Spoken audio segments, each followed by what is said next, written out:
रामायण में सभी राक्षसों का वध हुआ था, लेकिन सुपर्णखा का वध नहीं हुआ था। उसकी नाक और कान काटकर उसे छोड़ दिया गया था। वो कपड़े से अपने चेहरे को छुपाकर रहा करती थी। रावण के मर जाने के बाद वो अपने पति के साथ शुक्राचार्य के पास गई और जंगल में उनके आश्रम में रहने लगी। राक्षसों का वंश खत्म ना हो, इसीलिए शुक्राचार्य ने शिव जी की आराधना की। शिव जी ने अपना स्वरूप शिवलिंग शुक्राचार्य को देकर कहा कि जिस दिन कोई वैष्णव इस पर गंगा जल चढ़ा देगा, उस दिन राक्षसों का नाश हो जाएगा।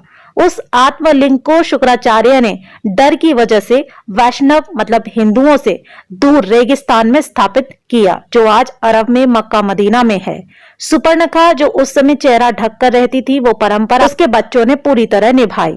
आज भी मुस्लिम औरतें अपना चेहरा ढककर रहती हैं। सुपर्णखा के वंशज आज मुसलमान कहलाते हैं, क्योंकि शुक्राचार्य ने इनको जीवन दान दिया। इसलिए ये शुक्रवार को विशेष महत्व देते हैं। पूरी जानकारी तथ्यों पर आधारित और सत्य है।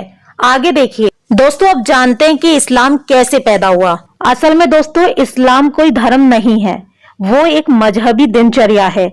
मजहब का मतलब होता है अपने कबीलों के गिरोह को बढ़ाते चले जाना। ये बात सभी जानते हैं कि मोहम्मद मूल रूप से अरब का बासी था।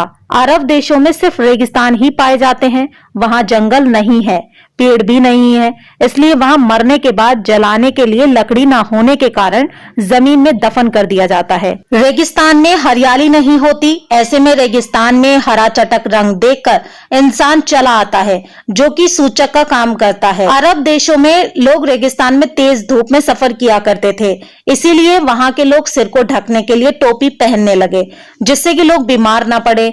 अब रेगिस्तान में खेत तो थे नहीं, ना ही फल थे खाने को, तो वहां अनाज नहीं होता था। इसीलिए वहां के लोग जानवरों को काट कर खा जाते थे और अपनी भूख मिटाने के लिए इसे कुर्बानी का नाम दे दिया गया और एक प्रथा बना दी गई, फिर त्योहार बना दिया गया। रेगिस्तान में पानी की बहुत कमी रहती थी, इसीलिए लिंग यानी मूत्र मार्ग साफ करने में पानी बर्बाद ना हो जाए, इसीलिए वहां के लोग यानी इस मजहब के लोग अपना खतना करने लगे।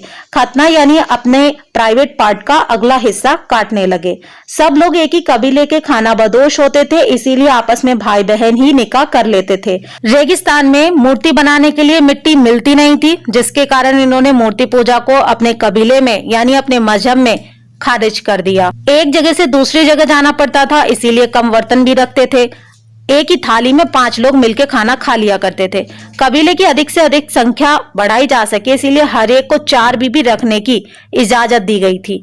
अब समझे, इस्लाम कोई धर्म नहीं, मात्र एक कबीला है जो सिर्फ जनसंख्या बढ़ाने